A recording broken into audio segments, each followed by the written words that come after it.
চট্টগ্রাম শাহ আমানত আন্তর্জাতিক বিমানবন্দরে সাজানো অগ্নি দুর্ঘটনা প্রতিরোধে বিশেষ মহড়া অনুষ্ঠিত হয়েছে। মঙ্গলবার ২১ জানুয়ারি বেলা ১২টার দিকে নেপচুন এয়ারলাইন্সের একটি ফ্লাইট অবতরণের সময় এ মহড়ার আয়োজন করা হয়। এ সময় দেখা যায় অগ্নি দুর্ঘটনার কবলে পড়ে চট্টগ্রাম শাহ আমানত আন্তর্জাতিক বিমানবন্দর।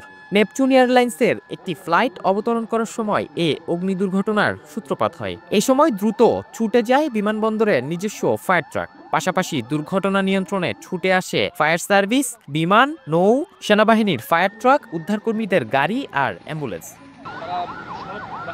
বিমানবন্দরের জনসংযোগ কর্মকর্তা মোহাম্মদ ইব্রাহিম খলিল বলেন, দুর্ঘটনা মোকাবেলায় এ ধরনের প্রশিক্ষণের প্রয়োজন। তাই বছরে একবার এমন মহড়ার আয়োজন করা হয়।